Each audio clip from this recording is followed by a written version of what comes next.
안녕하십니까 믿음의 형제자매 여러분. 저는 오늘 이 시간에 2021년부터 갈라지게 되는 의인의 길과 악인의 길이라고 하는 제목으로 여러분께 말씀을 드리겠습니다. 제가 예언의 말씀을 연구하면서 2021년도가 이제는 의인의 길과 악인의 길을 하나님께서 확연하게 갈라놓기 시작하는 분기점이 된다는 것을 제가 깨닫게 되었습니다. 자, 그래서 여러분께서 기도하시는 마음으로 이 내용을 살펴보심으로 말미암아 이 마지막 때 내가 어떻게 하면 의인의 길을 걸어갈 수 있을지 기도하시면서 고민해 보시기를 바랍니다. 자, 먼저 여기 네모칸 안에 있는 말씀을 보겠습니다. 자, 우리 계시록 12장 17절에 보면 이 마지막 때에 하나님께서 세우시는 참된 교회의 특징은 예수의 증거를 간직하고 있다라고 말했습니다. 자, 그런데 계시록 19장 10절에 가면 예수의 증거는 바로 예언의 영이다라고 말씀을 하셨습니다. 그래서 이 마지막 때 하나님의 참된 남은 교회는요, 예수의 증거를 확고하게 간직하고 있는 교회인데, 이 예언의 영이다라고 하는 이 말씀은 예수님의 입술을 통하여 나온 말씀들은 우리에게 예언의 말씀을 깨닫게 해주는 영이다. 사도 베드로가 예언의 말씀을 사사로이 풀지 말라라고 말씀하셨는데, 그 말씀은 예수의 증거를 떠나서 예수의 증거를 깨닫지 못한 상태에서 예언의 말씀을 풀게 되면 너희들이 예언의 말씀을 사사로이 풀 수밖에 없다라고 하는 뜻인데요.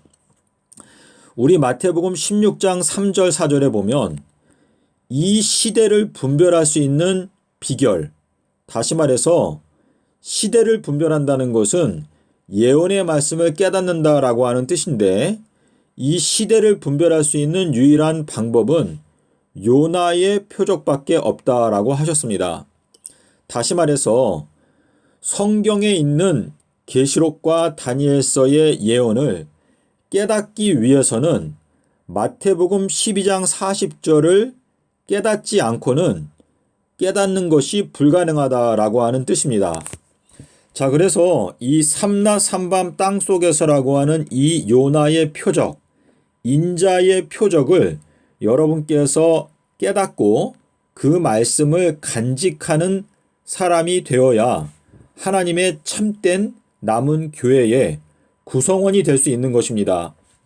자, 그러므로 여러분께서 이 마태복음 12장 40절 이 한 구절을 가지고 기도하시면서 성경을 펴고 성경을 자세하게 살필 때 여러분께서 깨닫게 되는 것은 예수님은 수요일에 십자가에서 죽으셨고 일요일에 부활하셨다라고 하는 이 사실, 서기 30년도에 돌아가셨다라고 하는 이 사실을 여러분의 마음 가운데 확고한 기초돌로 그것을 세우셔야 그 위에다가 여러분께서 집을 지을 수가 있습니다. 자, 우리 마태복음 7장에 보면 반석 위에 지은 집, 또 모래 위에 지은 집이 있는데, 여러분께서 반석 위에 집을 짓기 원하시면 이 마태복음 12장 40절이 바로 반석입니다. 그래서 이 말씀 위에 여러분의 신앙을 세워야 이 마지막 때에 하나님의 심판에서 여러분께서 살아남고 끝까지 굳건히 견딜 수 있게 되는 것입니다. 자, 우리 2021년도 내년이죠. 이제 한 달밖에 남지 않았는데 2021년도는요. 예수님께서 베다니에 오셔서 잔치를 베푸시는 해가 됩니다. 이 베단이라고 하는 것은 가난한 자의 집이다라고 하는 뜻인데, 우리 누가복음 14장에 보면 너희가 잔치를 베풀 때에 가난한 자들을 초대하라, 심령이 가난한 자들을 초대하라 라고 하는 뜻인데, 2021년도는 예수님께서 잔치를 베푸신다. 이것은 예수님께서 여러분을 하나님의 말씀으로 먹여주고 싶어 하신다라고 하는 뜻인데, 예수님께서 여러분의 마음을 열어서 예수님의 그 생명의 말씀을 깨닫게 해주기를 원하시는 해가 바로 2021년도라고 하는 뜻입니다. 여러분께서 보시는 대로 2022년도는 토요일, 다시 말해서 안식년입니다. 자, 우리 만나를 거둘 때 금요일에는 만나를 2배를 거두라고 말씀하셨습니다. 이 2배를 거둔다라고 하는 이 뜻은 2021년도에는 예수님께서 여러분에게 2배의 양식을 주기 원하신다. 다시 말해서 예수님의 그 생명의 말씀을 여러분의 마음 가운데 아주 풍성하게 깨닫게 할 수 있는 은혜를 베풀어 주신다라고 하는 뜻입니다. 자, 그러므로 이 내년도는 금요일에 해당되기 때문에 여러분께서 2배의 양식을 거두어야 한다라고 하는 생각을 갖고 이 2021년도 한 해 365일을 여러분께서 온전히 하나님의 말씀을 먹기 위해서 최선을 다하는, 정말 온 몸과 마음을 바쳐서 2021년도는 내가 생명의 양식을 먹기 위해서 혼신의 노력을 기울이겠다라고 하는 결심을 하고, 이 2021년도에 예수님께서 베푸시는 이 잔치를 여러분께서 참석하고자 노력을 하신다면 여러분께서는 의인의 길을 갈 수 있게 될 것입니다. 지금 이 2021년도에는요, 우리 마태복음을 읽어보시면 이제 소경, 여리고에서 그 소경 2사람이 눈을 뜨게 되고 그때부터 예수님을 따르게 됩니다. 다윗의 자손 예수여 우리를 불쌍히 여겨 주옵소서라고 말했는데, 이 눈을 뜬다고 하는 것은 아가서 1장 15절에 보시면 너의 눈은 비둘기와 같다, 너의 눈은 요나와 같다라고 말씀하셨는데요. 2021년도에 지금 그 여리고의 소경들과 같이 눈을 뜨게 되는 사람들이 있게 될 것인데, 그러한 자들은 예수님에게 정말 간절히 호소하는 자들, 주님이시여 저희들을 불쌍히 여기셔서 우리들의 눈을 뜨게 하여 주십시오. 저희들은 라우디게아 교회 상태에 있습니다. 저희들은 벌거벗었고 소경이고 정말 머리끝부터 발끝까지 성한 것이 없습니다. 저희들을 고쳐주십시오. 라고 하는 자들이 2021년도에 예수님의 은혜로 2배의 양식을 거둘 수 있게 될 것입니다. 하지만 우리 누가복음 14장에 보면 이 악인들의 경우에는 이 잔치에 오지 않습니다.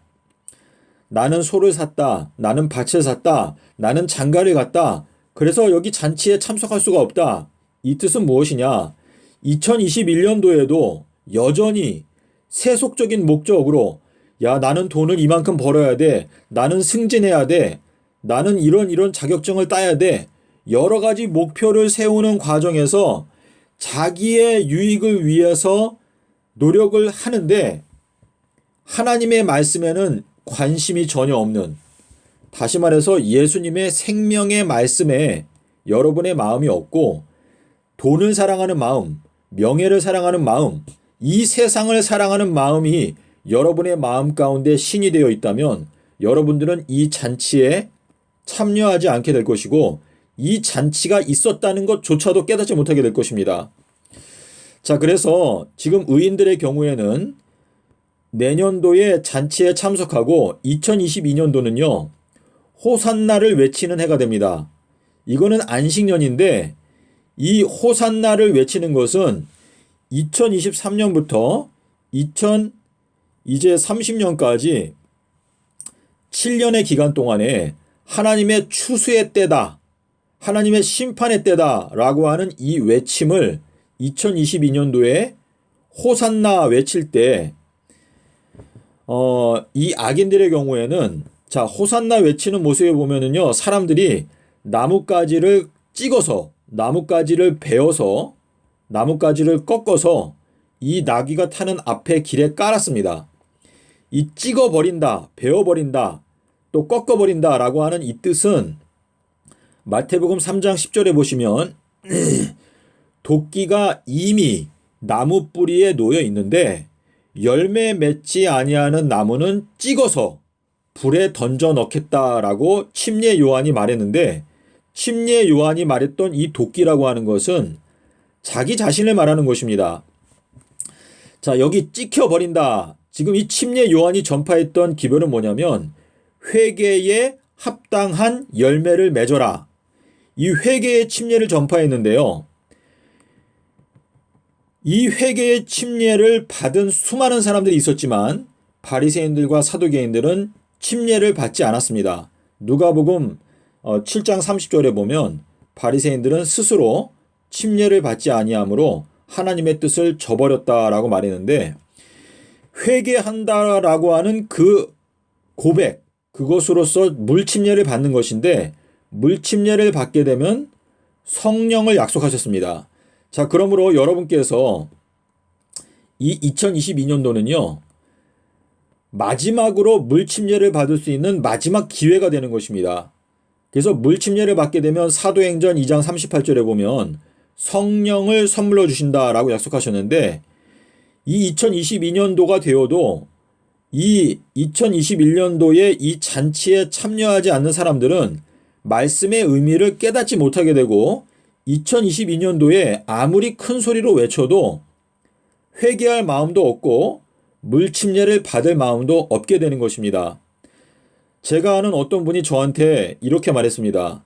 당신이 만약에 물침례를 받게 되면 마귀의 길을 따라가는 것이다 라고 저한테 주장을 하시더군요.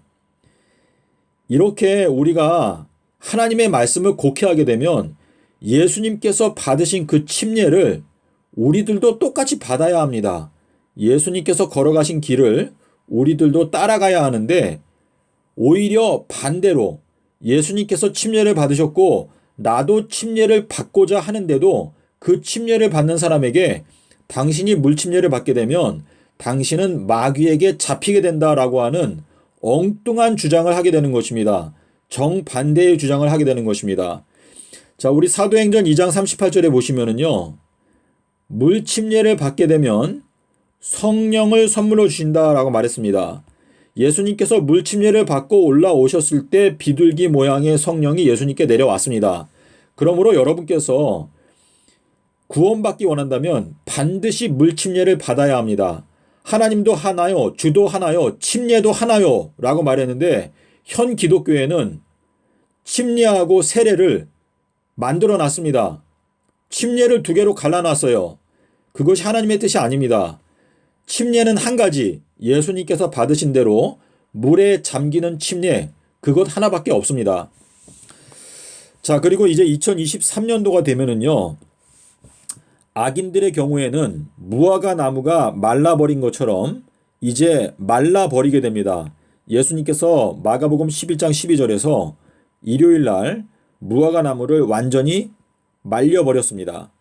하지만 의인들의 경우에는 이제 1260일 동안의 양육을 받기 시작합니다. 이것은 이제 14만 4천인들의 구성원들이 되는 것인데, 2023년도부터 14만 4천인에 해당되는 그 구성원들, 이 숫자가 14만 4천 명이라는 뜻이 아니라 14만 4천인으로 선택을 받은 자들이 2023년부터 2026년까지 양육을 받게 되는데, 이 양육의 책임자는 두 증인, 두 선지자가 이제 1260일 동안 14만 4천인들을 양육하고 가르치게 됩니다.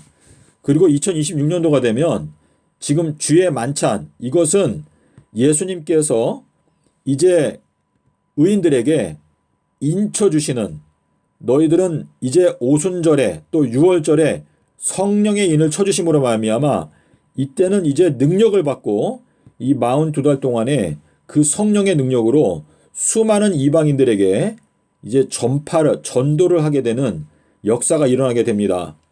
그리고 이 대환란을 통해서 의인들의 마음 가운데 있는 여러 가지 죄된 찌꺼기들이 정결하게 되어서 이 42달의 대환란은 바로 정결하게 되는 기간입니다. 말라기서 4장 1절에 보면 용광로와 같은 날이 이르게 될 것이다. 한때 두때 반때 예수님께서 땅속에서 삼낮 삼방 계셨던 것처럼 이 의인들의 경우에도 42달 동안에 이 핍박을 통해서 정결하게 되는 기간이 있습니다. 자, 그런데 악인들의 경우에는요, 2023년도에는 무화과 나무가 마른 것처럼 완전히 말라버리게 되고, 그 다음에는 이제 1260일 동안 슬피 울며 이를 갈게 됩니다. 그리고 2026년도 9월 21일이 되면 입맞지 못한 기독교인들 모두가 하루에 죽임을 당하게 됩니다. 9월 21일 날. 그래서 이때 불과 유황으로 멸망을 당하게 됩니다. 이 내용이 이제 누가복음 17장에 나오는 내용인데요. 누가복음 17장에 롯의 아내가 소금 기둥이 되었던 것처럼 이 9장 15절에 여기에서 악인들이 하루에 모두 멸망을 당하게 됩니다. 하지만 이때 이방인들은 처벌을 받지 않습니다. 이방인들은 이 42달 기간 동안에 심판을 받습니다. 그리고 이제 2030년도에 의인들이 부활하고 하늘로 승천하게 됩니다. 자, 우리 마태복음 3장 10절에 보면 열매 없는 나무는 찍어서 불에 던져 넣을 것이다 라고 말했습니다. 자, 그래서 2022년도에는 도끼에 찍혀 나가는 해가 되고 2026년도는 불에 던져지는 해가 되는 것입니다. 자, 요한복음 15장에 보면 내 안에 거하지 아니하면 밖에 던져져서 말라지게 되나니 불에 던져서 사르느니라.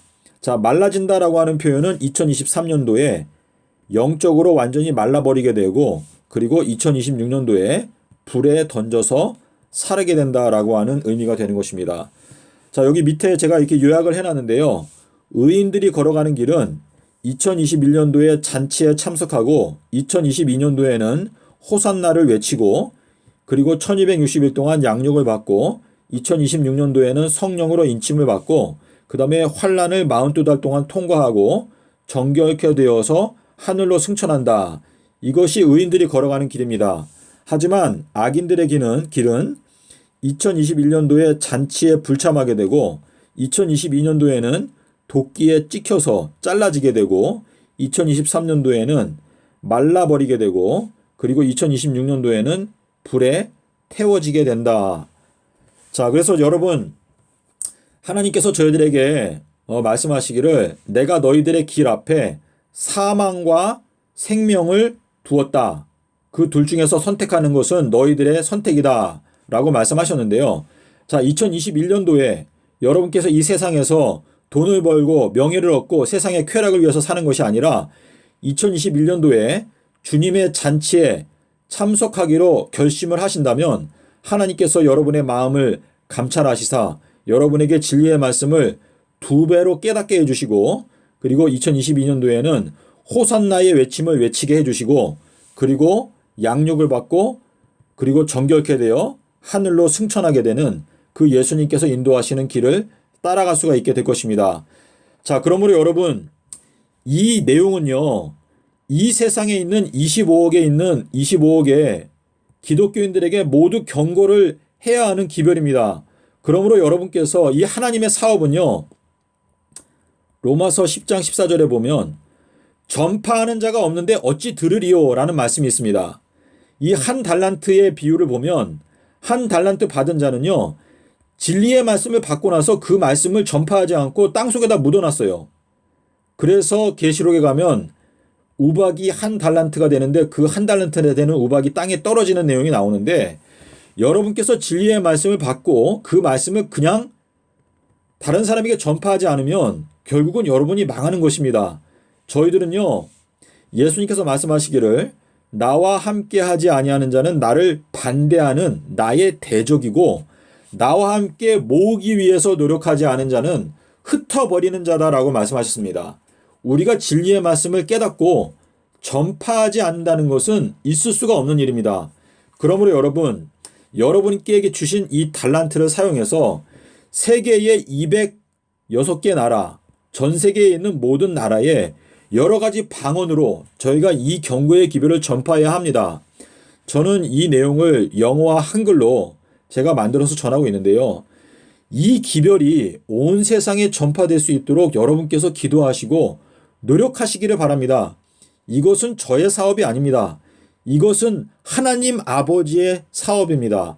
저희가 기도할 때 아버지의 뜻이 이루어지기를 기도한다면 이 기별이 전파되는 것이 바로 아버지의 뜻입니다. 그러므로 여러분께서 행동하는 그리스도인이 되시기를 바랍니다.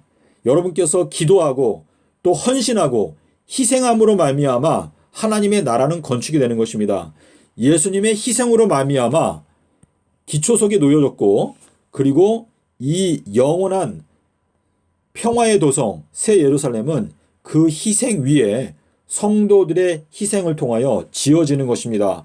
한 알의 밀알이 땅에 떨어져서 죽지 아니하면 많은 열매를 맺을 수 없다라고 말했는데요.